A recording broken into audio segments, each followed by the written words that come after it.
origins. My mother was a nurse, and my father was a career law enforcement officer. I began my career by following in my father's footsteps as a federal agent, working money laundering and narcotics cases. I worked side by side with local and state police to keep our community safe and to uphold and enforce the law. Law enforcement officers across the country know that it is a unique responsibility to do the serious work of investigating crimes, comforting victims, and making arrests. It's about building trust, and that requires an abiding sense of duty and commitment to community. And yet, our president has sent poorly trained federal agents into our cities, where they have arrested and detained American citizens and people who aspire to be Americans. And they have done it without a warrant. They have ripped nursing mothers away from their babies. They have sent children, little boy in a blue bunny hat, children to far-off detention centers. And they have killed American citizens in our streets. And they have done it all with their faces masked from accountability. Every minute spent sowing fear is a minute not spent investigating murders, crimes against children, or the criminals defrauding seniors of their life savings. Our president told us tonight that we are safer because these agents arrest mothers and detain children. Think about that. Our broken immigration system is something to be fixed, not an excuse for unaccountable agents to terrorize our communities.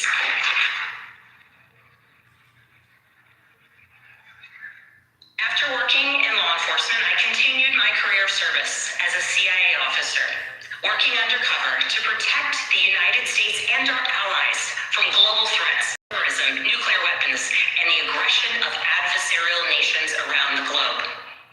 But as the president spoke of his perceived successes tonight, he continues to cede economic power and technological strength to Russia, bow down to China, bow down to a Russian dictator, and make plans for war with Iran. Here's the truth. Over the last year, through DOGE, mass firings, and the appointment of deeply unserious people to our nation's most serious positions, our president has endangered the long and storied history of the United States of America being a force for good. So I'll ask again, is the president working to keep Americans safe, both at home and abroad?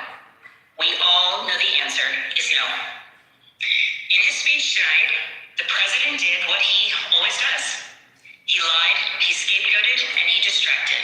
And he offered no real solutions to our nation's pressing challenges, so many of which he is actively making worse. He tries to divide us. He tries to enrage us, to pit us against one another, neighbor against neighbor. And sometimes he succeeds. And so you have to ask, who benefits from his rhetoric, his policies, his actions, the short list of laws he's pushed through this Republican Congress? Somebody must be benefiting.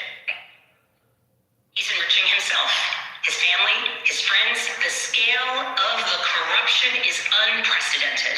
There's the cover-up of the Epstein files, the crypto scams, cozying up to foreign princes for airplanes and billionaires for ballrooms, putting his name and face on buildings all over our nation's capital. This is not what our founders envisioned, not by a long shot.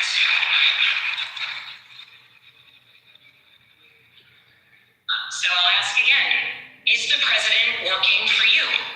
We all know the answer is no. But here's the special thing about America.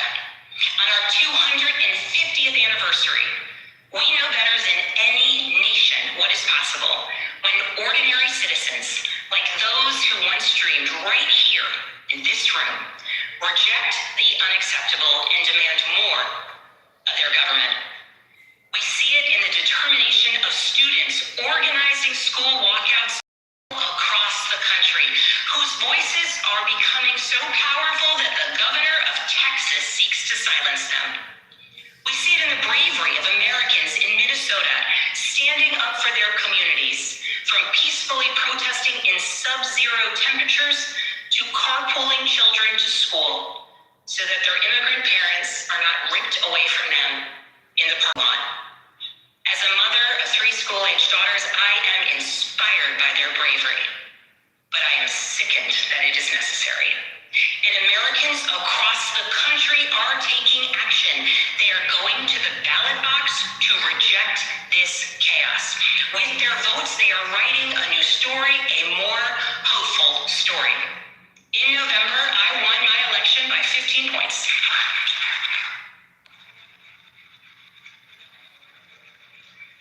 And we won 13 new seats in our state legislature. Because voters decided they wanted something different. Our campaign earned votes from Democrats, Republicans, independents, and everyone in between. Because they knew as citizens they could demand more, that they could vote for what they believe matters, and that they didn't need to be constrained by a party or political affiliation. This is happening across the country. New Jersey elected Mikey Sherrill as governor in a double-digit victory. Democrats flipped state legislative seats in places like Georgia, Iowa, Mississippi, and Texas. The list goes on and on. Ordinary Americans are stepping up to run in the spirit of our forefathers. They are running to demand more and to do more for their neighbors and communities. I know the story well. I first ran for office in 2018 alongside dozens of other Democrats who did the seemingly impossible, flipping 41 seats in Congress. In my case, I was the first Democrat elected in 50 years, swinging our district 17 points. Those who are stepping up now to run will win in November because Americans, you at home, know you can demand more, and that we are working to lower costs. We are working to keep our communities and our country safe, and we are working for you.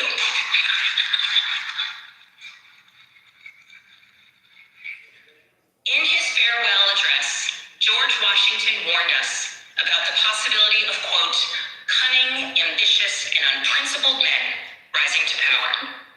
But he also encouraged us, all Americans, to unite in a common cause, to move this nation forward. That is our charge once more, and that is what we are seeing across the country. It is deeply American and patriotic to do so, and it is how we ensure that the state of our union remains strong, not just this year, but for the next 250 years as well, because we, the people, have the power to make change, the power to stand up for what is right, the power to demand more of our nation.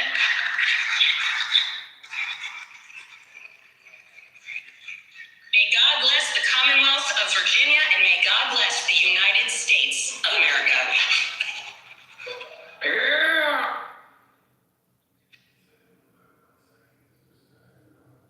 I have 2 points to make, and then I'd like to yield the mic to whoever wants it. The fact that the Democrats continually confuse legal immigration with illegal aliens is frustrating to me. They deliberately believe that American people don't know the difference. And the pride that she showed about kids walking out of school to host anti-ICE demonstrations, they're using our children to shield criminals. It's nauseating. Thank you. They're not confused. They know exactly what they're doing. They're trying to use rhetoric. And then the children, there's not massive waves either. It's more hyperbole than anything else. And it didn't go over well. Like, No King's protests, all these protests, they don't go over well. So, again, they're more delusional, and we'll see what Rubio says when he starts running for president. Because that's probably going to be who ends up. It's going to be Rubio against Newsom, and we'll see who wins on there. And Newsom's not going to win. Nobody wants it. I don't know. what Newsom did in Maryland when he visited a black community? He said, I got low SAT scores too. Okay, well, it was Atlanta, and it was his Atlanta tour, and it was mainly a white audience, so he was calling white people stupid. Period. Get your facts right. I'm sorry, I got the city wrong. To me, anything below the Mason-Dixon line is over there. Just the wrong group. Yeah. What's that? It's primarily white women. Right. You just it was a different group. Like, it doesn't really matter, Gar. The point is that you're right. Newsom is not liked by any. No, and here's the other part too. Like, she talks on the economy. The economy was bad under Biden. It's moderately improved under Trump. We can see those metrics. We can actually see those. Those are factual. So, like, for all the libtards that are going to scream in the chat about how it's not. Yes, some of it hasn't come to fruition as fast as Trump has promised. Every president does that stuff. But it's still increasing, which is better than what it was doing under Biden. And Biden's economic picture was horrible. And he had the best opportunity because he basically got to open up the country post-COVID. So a lot of you guys, before you start screaming about how great Biden did, it was after a lockdown. It was after he convinced governors to open up states after much convincing. And his geopolitical fucking promises, those were horrible. So, like, no, I'm sorry. Spanberger, again, screwed up. And she won in a very safe district. So it's not like she did anything really special. Hence why the Democrats picked her for the speech. Can we talk to the CDs and EFers? What made this speech barely adequate or a failure? And what did you hope he would do? What would you hope he would say that would have raised his grade in your eyes? Yeah, and for those who don't know what Monica's referring to, I posted the poll. Was Trump's performance, not whether you agree or disagree with him, but his oratory performance? So that was what I was most interested in that question. So for those who thought he didn't deliver an oratory performance, I'd like to hear why. I found a couple things I took notes on. Just a couple quick points that I'll touch on. One, I thought it was a particularly weak point that the Virginia governor made about that he's putting his names across buildings on the Capitol. It's like saying something about Trump that everyone knows. Everyone knows Trump likes putting his name on buildings. That is not part of his office as far as his political calculation goes. Huffington Post has a headline right now, which I think is salient. It says, Trump failed to make a singular mention of sex predator Jeffrey Epstein, even as 13 survivors sat in the audience. So I believe the Democrats brought them as political props. And I think Epstein not being mentioned at all was kind of loud in its silence. That being said, I don't want to make this a room about Epstein. I thought that the cameo about the D-trans person was very powerful. And for people who don't know, there's a large internet community of people who were at one point considering themselves transgender and now have reverted back to their bona fide gender. And these are some of the most based political people possible. If you go on Reddit r/dtrans, you can sort of read some of the stuff that they talk about. And it's really, to me, it's like people who have left a cult. I respect the hell out of those people. They were indoctrinated with a powerful ideology that they eventually snapped out of, or maybe over a long time. Okay, next note. I'm very surprised he did not mention that SpaceX saved the astronauts that were trapped in space, and Elon claims that they were trapped in space for months extra because Biden wouldn't approve their rescue because it would have made a Trump ally look good during the election season. So I'm extremely surprised he didn't bring up the astronauts, and that concludes what I'm saying.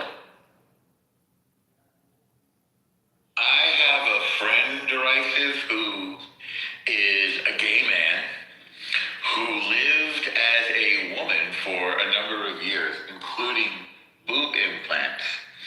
And then he reverted or detransed or whatever you want to call it. This is kind of before the whole trans thing. And became a gay man again. And married his boyfriend, who became his husband. And he made a movie about it. And I think it's called I'm Going to Make You Love Me. I have to think. Brian, I have to remember his last name. He's been on the app. He's actually been on this app with me. And nobody will go near him or near his movie with a 10-foot pole. It's just radioactive to do what he did. Yeah. It's just not acceptable. Would he like to be interviewed on a replay to promote his movie? On a replay Clubhouse room? Uh-huh. I'm happy to ask him. Thanks, Nora. Yeah, I'm going to look right now. I guarantee you that person who were featured in the State of the Union tonight, who was trans and now is no longer, is going to be the subject of so much internet hate from the trans community. It's going to be unreal for them. This guy Brian, by the way, is not conservative. He's not based. He's not anything. He's a New York gay guy. You know, he went back to school, become a therapist. He lives with his husband. They take care of his husband's parents in Long Island. I mean, he's Mr. Normal. He's just a guy, you know?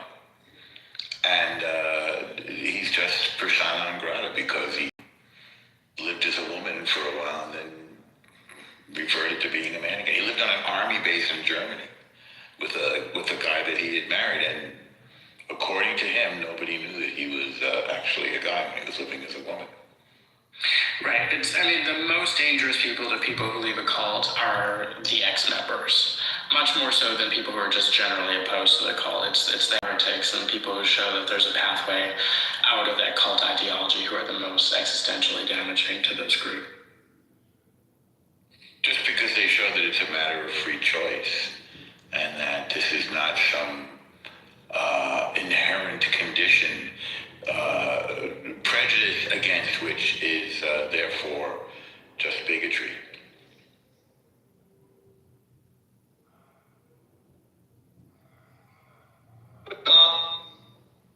I think the best thing going for the Republicans is that the Democrats really suck. You know, it's like, if the Democrats are going to be that bad and they're the only alternative, they're going to have more power. And it's just unbelievable to me.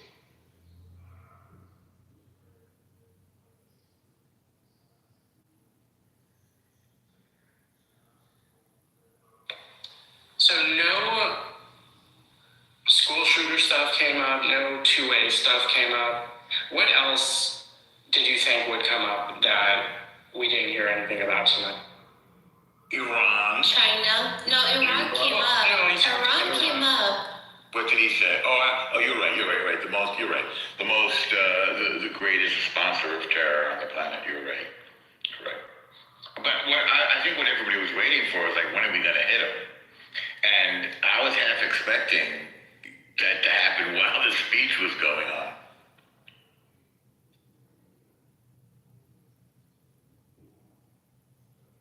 Did he mention Mexico? I think one of the most prominent ones was when he said, he was talking about the young girl that was stabbed on the train. Right, no. And when he looks at the Democrats and he goes, how can you not stand up for her?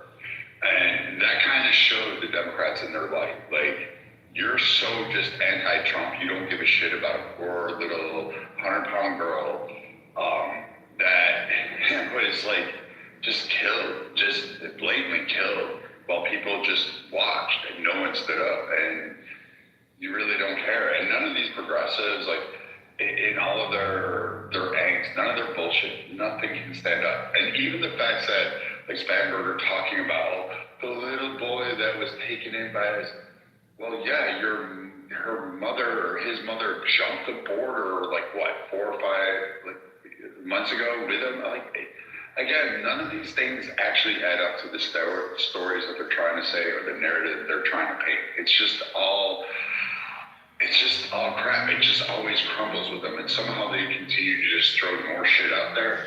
But that right there showed literally all of America that you weren't going to stand up for a refugee that you claim you love about immigrants. But she fled a war, came here, was stabbed on a fucking thing by a guy that should have been locked up. And you now want to sit there and go, oh yes, we're for immigrants. You're not for immigrants. You're just anti-Trump. Like, stop pretending. You don't give a shit about Iran. You only hate Jews. Like, that's the whole thing. You don't care about free Iran. You're not protesting in the streets about that. You're not asking Trump to go take out the IRGC. You're not doing any of that. You're just anti-Trump and you hate Jews. That's all the Democrats have left. That's the only two angles they have. And I don't know what else they're going to run on.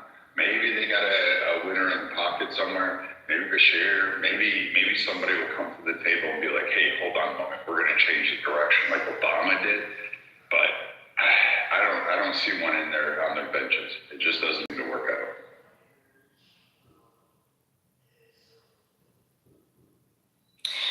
Not only did she get stabbed, but the people around her that saw her got stabbed didn't offer any assistance, and they moved away from her. That was difficult to process during that scene.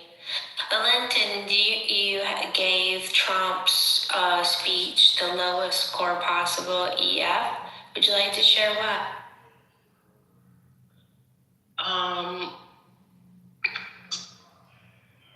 I think it wasn't so much like the message, it was just more like just the, I don't know, like his style of speaking, you know? But I wasn't able to catch the whole thing, but from what I heard, I heard good stuff, but I guess I was just his style. I guess I was expecting something, I don't know, a little different. What do you think could have made it better?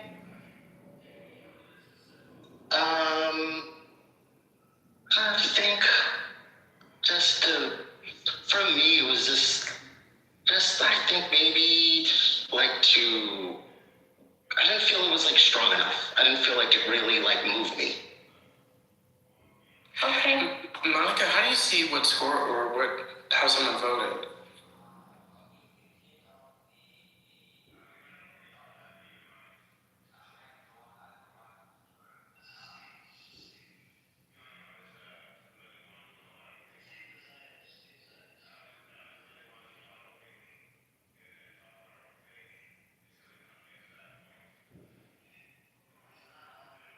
Oh, nothing about Maha or RFK came up. No mention of Tulsi Gabbard, who, I don't know, seems to be maybe on the outs with this administration. No mention of Kash Patel. It's very odd, all of them, to me.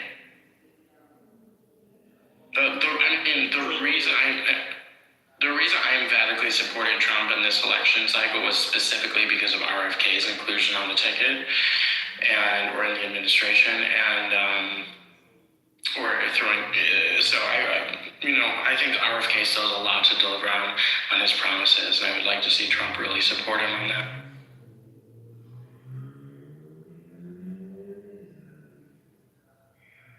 Can I ask a question? Came out in favor of glyphosate.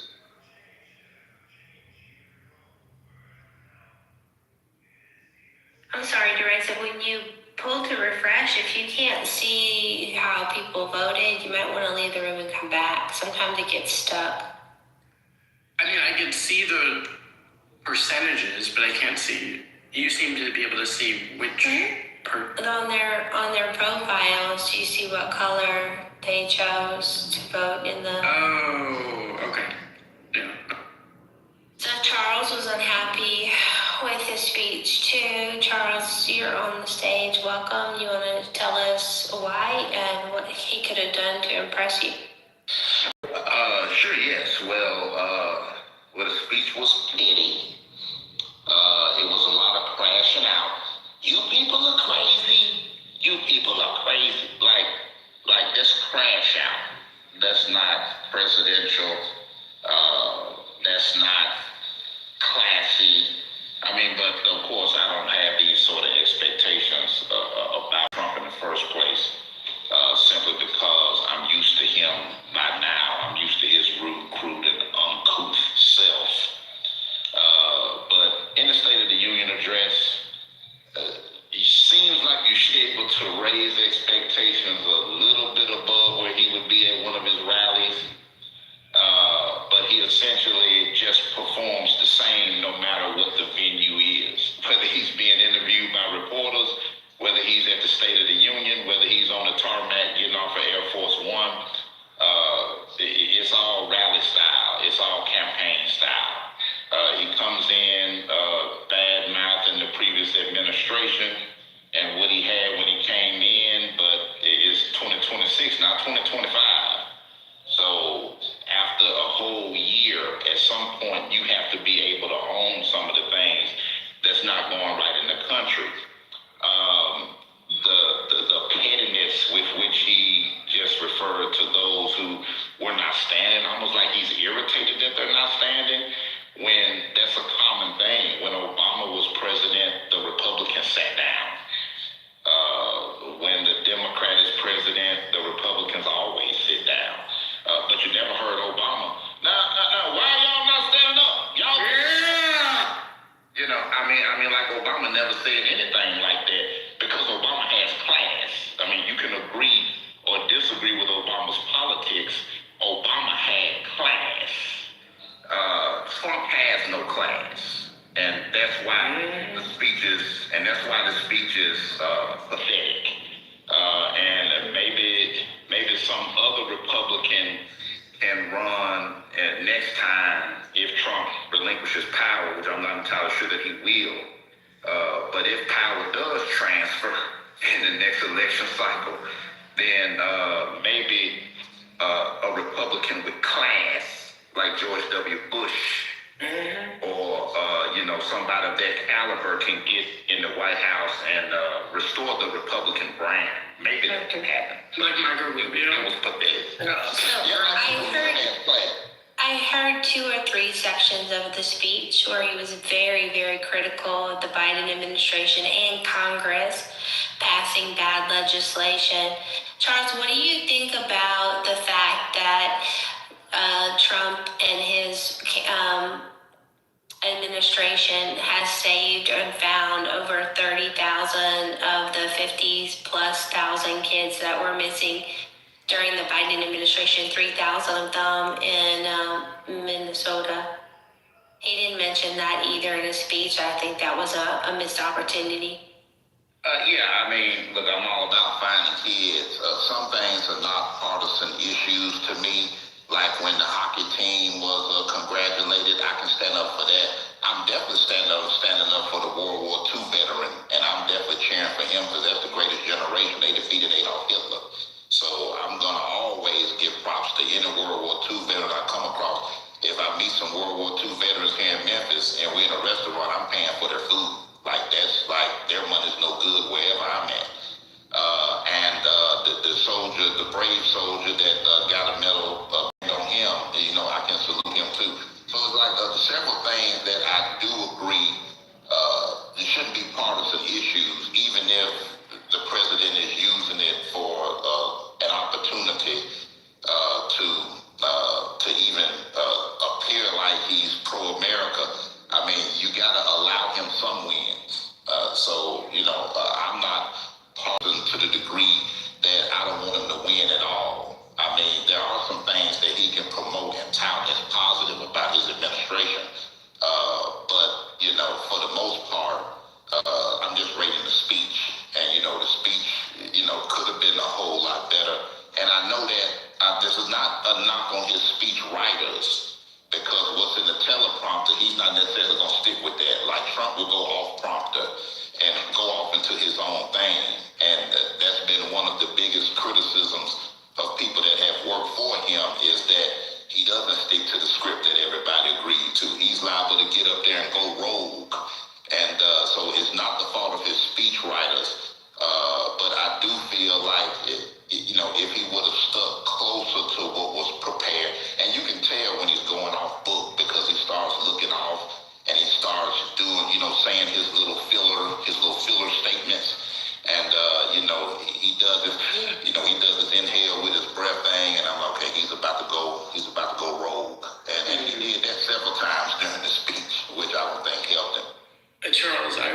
pick your brain for a second. So it seems like you're someone who has criticisms of Trump, but you seem pretty level-headed. So in this speech, you said that this administration does have some things that they can be proud of or something like that. What would you say, and Trump we all know is a self-boaster, what would you say are the most salient wins that he had that he pointed out that may hit hardest with an audience that's critical of him? I do think that his control of the border is something to be touted. He's actually doing more for border enforcement than really any president in my lifetime. And so, the mishaps with ICE in certain cities notwithstanding, because I definitely am not going to hold the president responsible for the irresponsible actions of some agents in the field. I do criticize the shortening of their training window to try to beef up their numbers, shortening it from, 6 months to 47 days. So I am critical of that.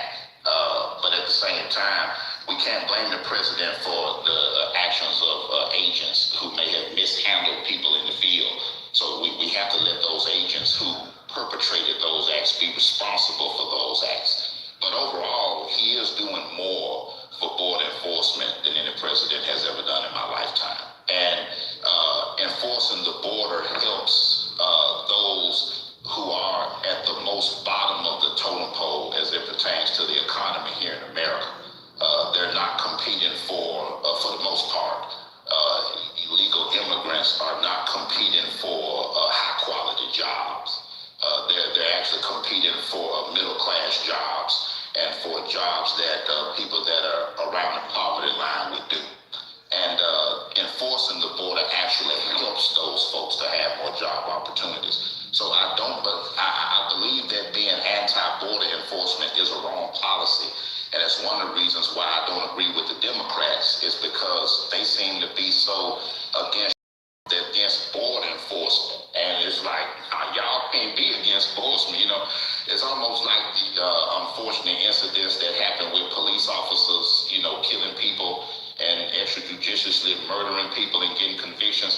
And then some Democrats went to the extreme and said, defund the police. And I'm like, whoa, pump the brakes, pump the brakes. Now, we don't need to do all that. We don't need to go that far. We can reform the police without defunding the police.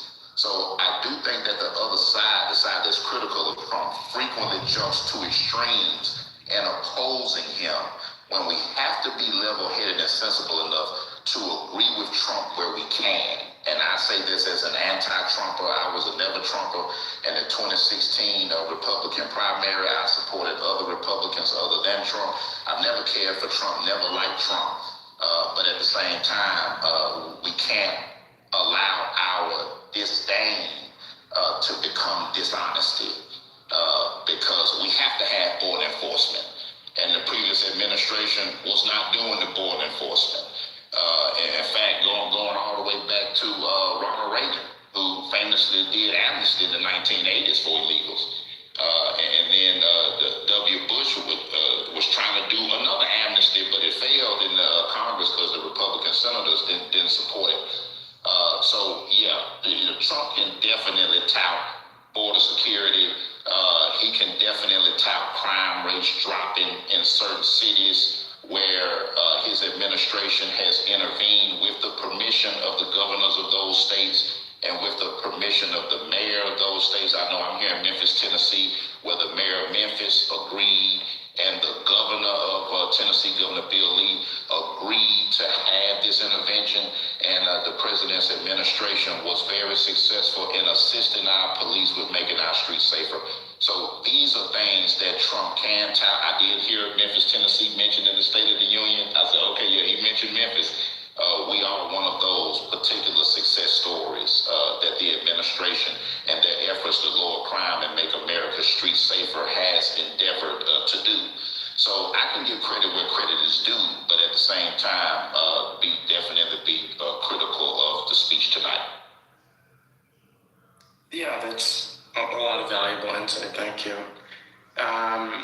In thinking, I'm also remembering, if I'm remembering correctly, that he had no mention of the ICE protests or the ICE battles with the protesters and Minneapolis agents and the Renee Good stuff. I don't think I think he mentioned the Democrats protecting criminals, though. Okay. But I think that was tied to the work that ICE has done. But yeah, I kind of was expecting him to brag a little bit more about. Well, he talked about the angel families, the American citizens that were killed by illegal immigrants, and the ceremony he had yesterday or day before at the White House, honoring the families and remembering the lives lost. I guess it was an indirect way of reminding people of the purpose of ICE. What did he say about driver's licenses for illegal immigrants? Did he say he was going to make a federal action to remove the ability of states to give them out? I know it was referenced, but I don't know. If he said that, derisive, I did not hear it. I'm sorry. We might have to go back to the transcript. I'll look it up. Well, I was curious about the healthcare plan that he mentioned, because this is my first time hearing of that. Last time he was speaking about that, he had quote unquote concepts of a plan. So is there a more robust edition of a Republican healthcare plan? Yes. You can take a look at them. Yes, he wants to take the money out of subsidizing the healthcare companies and give it back to the people for their healthcare. Kind of like a medical savings account. Not quite in that fashion, but it's kind of a broad reach. But what he wants to do is do what's called pass-through, which means the PBMs are going to be set aside. They won't have control of the direct access to the drugs, which most of your claims spend, the amount of money that you utilize in your healthcare in a year is about 30 to 40% of all of your claims. You go out, get meds, see a doctor, he prescribes something to you, and about that is 30 to 40%.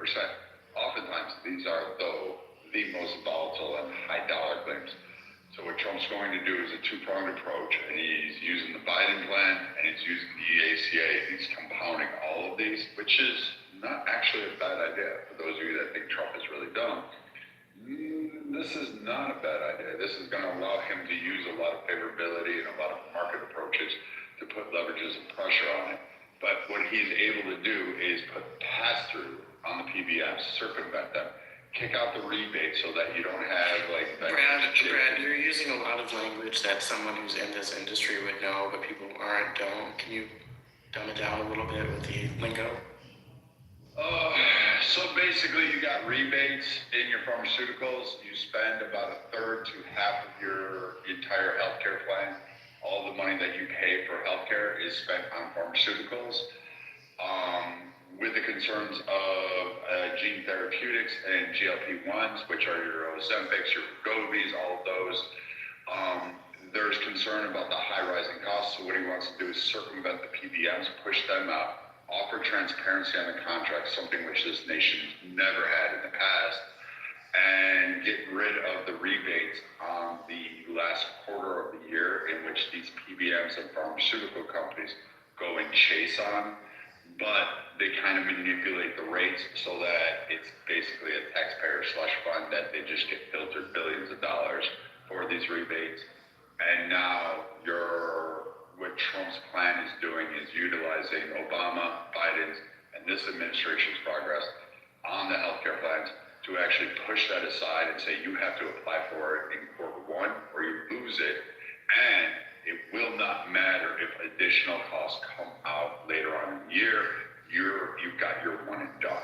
So he's kind of neutering the PBMs, which is like your CVS, your Express Scripts, your whatever else is out there. In particular, I reckon with this administration is CVS because they own Aetna, CVS Scripts. They own a bunch of entities, and so they're in the firing line. So what Trump's doing his healthcare plan is like, to the common man and how he frames it, isn't right, but it's actually a good thing. It should help. And as you can see, you already see your GLP-1s like your Ozempic and some of these others, they're already dropping in price because of this downward pressure from the government, plus the most favored nation impacts that are going on. And then you're going to have this plan that of his where he's going to be able to kick dollars to you directly to be able to farm out for your health plans or for a variety of HSAs and FSA fundings. So we're waiting for further administration details on how that's going to come out. But CMS is also changing under Trump. And this was something that Obama wanted to do, Biden tried to do and failed, but Trump somehow magically got this through. How, I have no fucking clue. But he wants to implement episodic of care, meaning that you go in for one disease, one code, meaning like you have like heart conditions, or you have a bad heart, you have COPD or whatever it is. All of the labs, all of the treatments, all of the pharmaceuticals, they're all going to be covered under one pricing scenario, one pyramid. So it doesn't matter if the doctor sends you for 20 of them, or 50 of them, or one of them. You will not have facilities right now where doctors owe their allegiance to, sending you for multiple exams, multiple tests, multiple reviews. Like if you have, renal disease, they're going to send you to an endocrinologist. If you have type 2 or pre-type 2 diabetes, you're not going to have to go see a multitude of specialists because those can be treated with a primary care physician. So a lot of things are moving under this wheel, and Trump's plan actually is sound. A lot of us in the industry are like really happy with this, not because it gives the insurance companies money, but because it puts deflationary pressure on the 1,200% increase on medical costs from the medical community. That's pretty much controlled by about 6,700 hospital systems or facility systems in the country. Most of you realize it because you have one or two systems that own about 50% in your own backyards. So it's actually not a bad plan. He's just utilizing a lot of what work has been come from other presidents, particularly too. So it's no longer repeal and replace, it's incorporate now. I got you. Pretty much, to a certain extent, it's going to end Obamacare in the facet that Obama wanted it to be. What it's going to be is actually more fiscally sound. That part, I can tell you, it's going to change the dynamics and scopes of it. And it will depend on who carries on after this administration, because he can change it during this one, but that impact really won't be felt for like about 5 years. So it'll be up to the next administration to carry on the work and kind of really hammer down. And a lot of people are looking at those finances, both from the medical community to insurance carriers to like everybody under the sun are really looking at revamping this. This is why, you'll see direct care, you'll see your Amazon One Medicals, you'll see these like $5 pharmaceutical plans popping up, these $65 direct care options available to you that you can pay with, your Prime membership benefits. So these things are actually kicking out and they're coming at a rapid pace. For those of you that are taking Ozempic or GLP-1s, there's a whole pass-through entities that are popping up. Just be careful on what you select, but they're basing it to you for like a third of the price, and they're going direct to it. And Trump is backing that so that the pharmaceutical companies could actually get those released there. And GLP-1s aren't for just weight loss, they're for cardiac, they're for mental health, behavioral health issues. So these things are actually really moving fast. And then you have the gene therapeutics, which you have about 35 being released this year. Those are going to be game changers because the average cost of those is $3.5 to like $4.2 million just for those. So you're looking at a huge flux of it. And the BUCAs, which is Blue Cross, United, Cigna, and Aetna, they're really nervous and they're basically reaching for answers because everybody's coming for their steps. Literally everybody in the industry is like hanging them out to dry. And they like basically cut, manipulated, and profited from it. So everybody is coming for their next and saying, hey, you need to write these plans a little bit more effectively, provide fair and balanced billing, as well as be able to provide access work because you basically destroyed the entire rural community. So there's a lot of moving parts. Trump is actually doing good on that one. His administration is doing good on it. Okay. Let me try to insight. I appreciate that. Mr. distill Biden. some of that, if I got some of that right. So he's attempting to remove layers of complexity or bureaucracy and attempting to introduce more free market competition potentially to the healthcare industry. Is that right? Not free market per se. He's putting more guardrails in place, and then he's putting pressure on them to limit the cost increases and entities that are getting involved in the healthcare space. So like all of these other vendors that are outside that are like there's a new scam. It's a wellness scam that's out there. Trump is coming down on these. These are entities that say, watch this video and we'll give you $1,000 out of your FSA and you can go ahead and it's tax-free just by watching our video on how to do jumping jacks. Well, the IRS is coming down on it. They're taxing you. They're going after these entities under the Trump administration and they're recouping these funds. But the problem is they're not legal to begin with. So a lot of things are moving under Trump, but these entities were allowed to play for in the past administration. And so there's a lot of, we're not really going after the American people. We're going after these companies first, and then we're going after the employers. So now you've got employers and you've got these like startups that are fucking just scamming. And so Trump is using the federal government to kind of weed out who doesn't need to be in the healthcare space. That's basically the first step of this program. So it's not utilizing the free market. They're using heavy regulation on it, which I'm going to be honest, I'm not a big fan of. But for the first time, I'm going to have to acquiesce and say, you know what? Fucking somebody's got to do it. So like, I guess I've been fighting it for too long. Like I might as well let the federal government help me out on this one because I haven't been able to win in the private sector, so I needed assistance.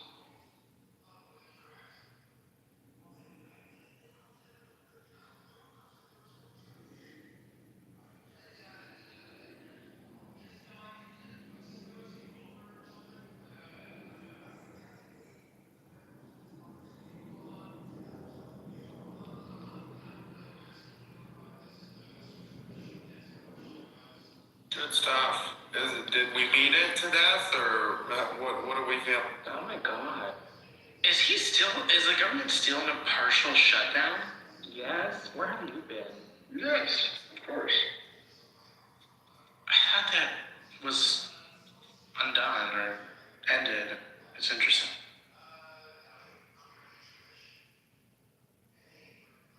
I guess I'm the only Democrat in this room.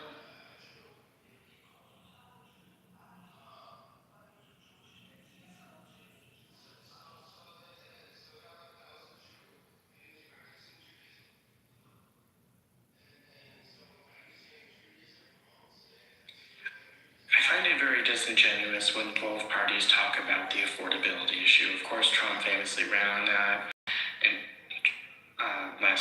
24.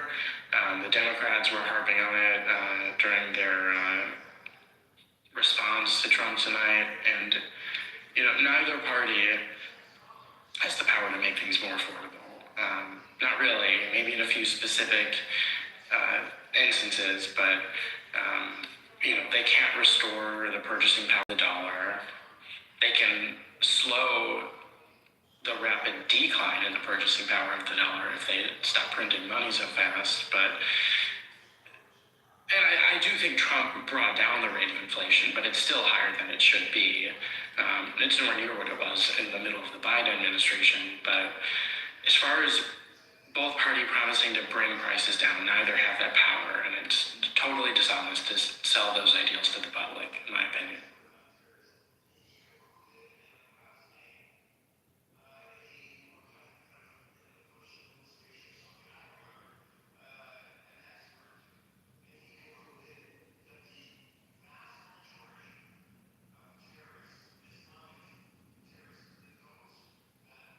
It's a great room to get right, so thanks for hosting it. Thank you for coming. Yeah, it's midnight, so this has been going for over 3 hours. So I I'd say if anyone has any final thoughts, we should wrap it up now, and if not, we should all see each other next time around Clubhouse. I like doing topical rooms, so anyone who would like to join the house, please do. We appreciate people with all perspectives who want to come and have real bona fide discourse. So please join, and I want to thank everyone for coming, and wherever you are in the world, I hope you have a great night and sweet dreams, or a great day if it's the morning for you.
union, I mean, what preference would he have to address this Epstein files in this scenario? What we just listened to tonight?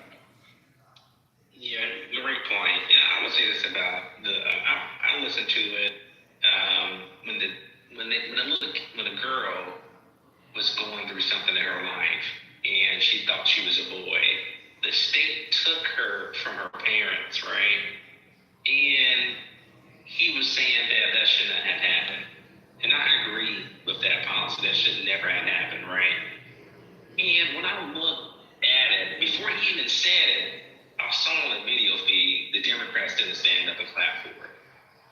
And he was like, these people are sick. Hold on. That was crazy. That shit is a little weird though. Like, look, fuck what side you on, fuck what side you gang banging on.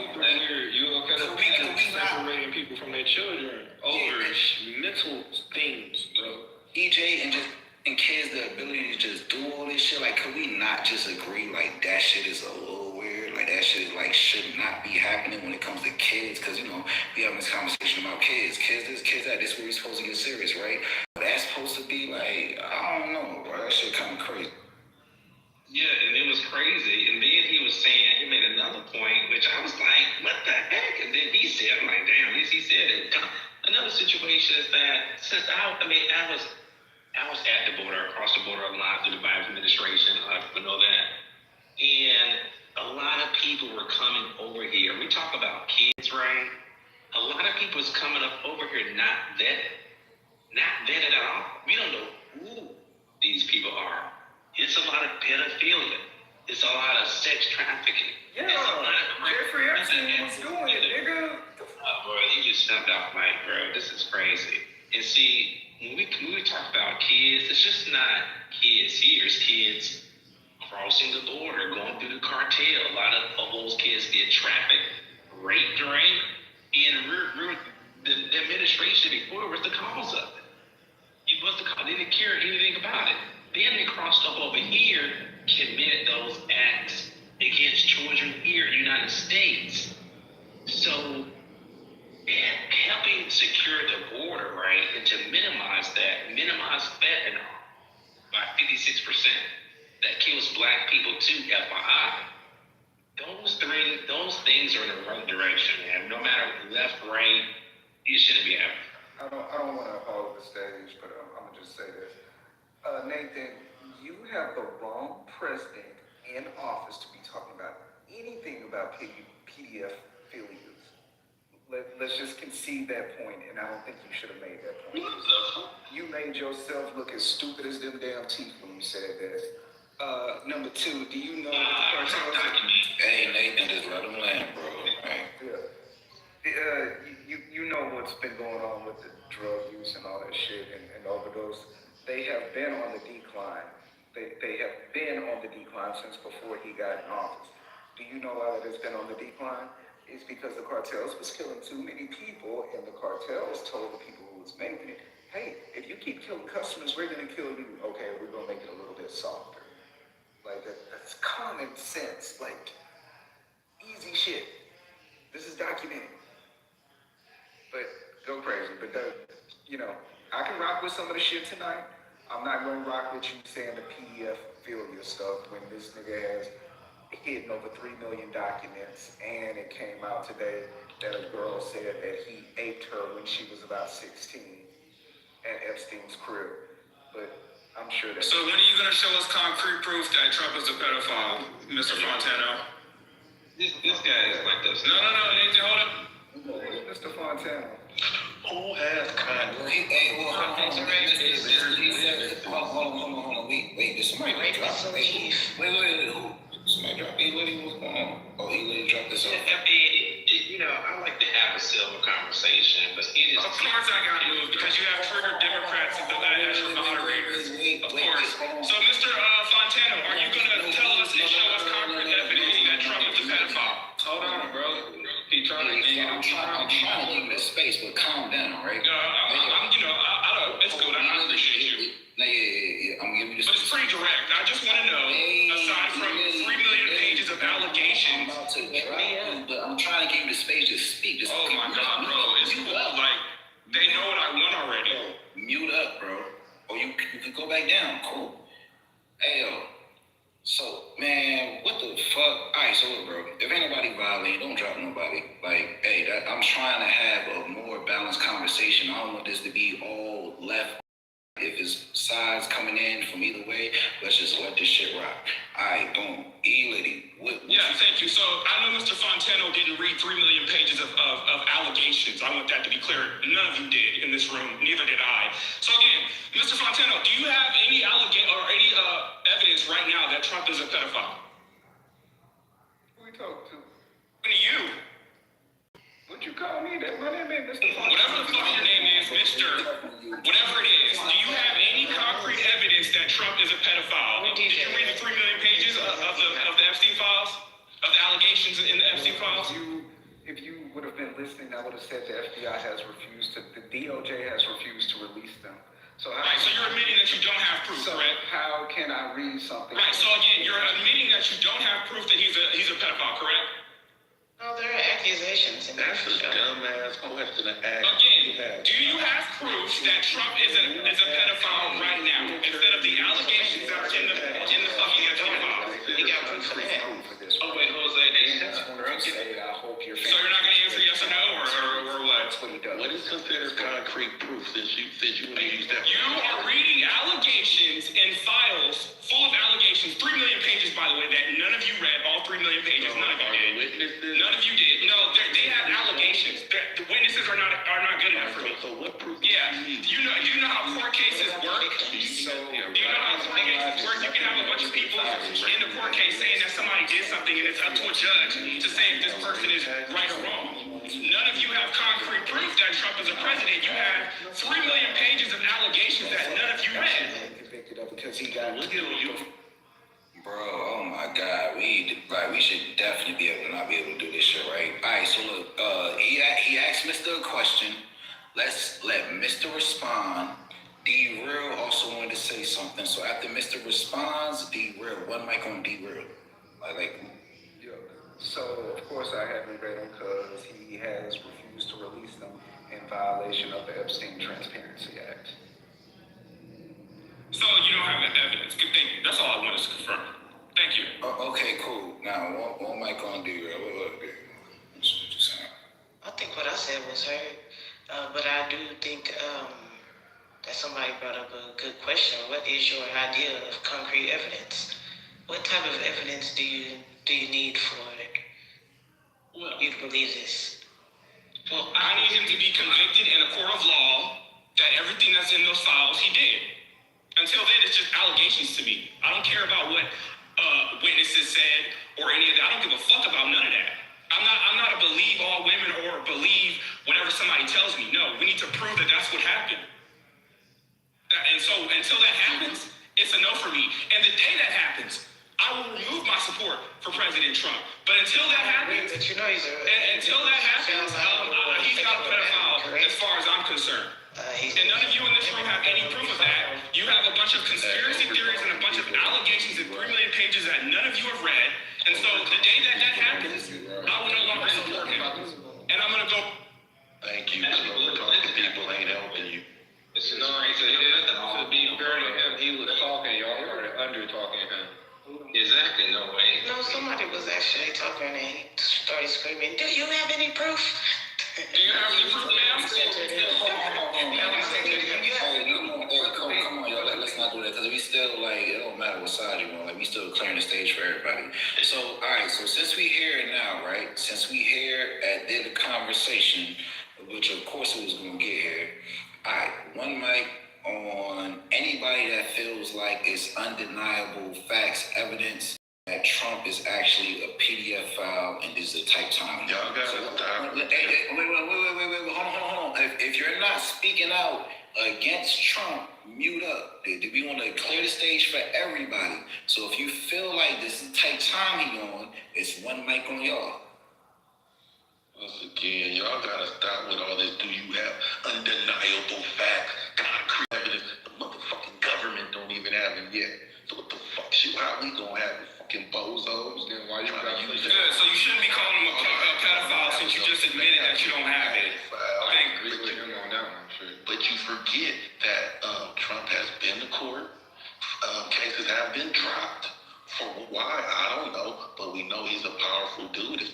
best friends. We know they could make shit happen. And you don't just have all these allegations with all these people he know, and it's just fake. Now, Hey, no way, Jose. What cases was dropped? Hold on, Ely. I see you coming up. they were some. He has been charged in the past. I gotta Google it. I read the shit. I read the shit like a few days ago. I can't just be exact. No, bro, it was the case in New York. That's one. They dropped the charges down because of statute of limitations in New York. Like, I'm not biased. Like, I'll tell y'all the truth about that shit. Fuck with guys. How about the fact he was found liable for sexual battery? Yes, that's the case I'm talking about in New York. That wasn't dropped. No, I didn't say it was. I said the charges were lower. I said he got charged. Wait. So I think this is a conversation like I think some topics, not new people that come into the room, but people that always be in here, we kind of already go over certain shit. So so do we have to go back over the liable situation, what that means, and if you're liable? Of course they don't know what it means. And then you don't even have to go over that. Well, hold on, but the fact that even in that scenario, there's no evidence that needs to be presented for you to be convicted guilty, right? Yes, you have to have some evidence. And you have to be found more than 50% liable. It was a civil case. If you're found liable, you can have 0% evidence, and you can still be found. Do we? Well, somebody want to check GPT? I don't know. In civil cases and liable, all it has to do is tilt the scales of justice. So it's 51. You said it's a civil case, correct? Yes, it's called liable. Oh, okay, thank you. Good. So that means he's not a criminal, and he was never criminally convicted, right? Wait, that does not mean he's not a criminal, because he does have 34 felony convictions. So he's actually a felon. However, this one... Yeah, none of those 34 felonies are for sexual battery or anything sexual, correct? You didn't say that you wanted him to be found criminally liable. No, you're trying to... And I get what you're doing. I'm being direct for you. Right now, you don't have any confidence that he did anything sexual. To you, bro. Hold on. No, you're not being direct. You're being very emotional. And No, I'm not. I'm sorry that you're emotional because of the way I said my tone. Am I too loud for you? We don't want our daddy to be a rapist. I get it. Like, I would never ever imagine my president ever. All right, bro. This is gonna turn into some shit to where it's just like, yo, it's very simple, bro. If somebody's speaking, just let them land. D-Real, can you finish saying what you're saying? Yeah, the basic thing is you didn't specify that you needed it to be a criminal charge, and you were also talking about being a pedophile. So I shifted it to the fact that he has been found liable. As I continue to say, I don't need anybody to say that to me or educate me on what it is. I'm already telling you it's liable. I'm already telling you it's a civil case by using those terms. So yeah, found liable for sexual Right, so you don't have any proof that he's a pedophile. Thank you. If you don't no, I never said I did. That's why I shifted the conversation to what I'm talking about now. That's why you should probably just... Right, so nobody on this stage has presented any facts that Trump is a pedophile. Hey, bro, the mic on you next after she land, bro. So just let her, because we know how D-Real is. She just gonna turn up and talking over you, bro. So just let her land. I'm trying to stay cool, because I mean, at this point, I kind of get it. Like, it's hard for people. But bro, if that doesn't shift your scales of justice, just understanding that this man was found liable. We have also seen him talk about wanting to date his own daughter. Worried about what size her boobs would be like. Worried about her legs. We've heard and seen enough to have a great idea that it's very possible that he'd have done something with some children. That's very possible. Like, no, we can't just put it on him. I would say without 100% proof, because that's a heavy ass accusation.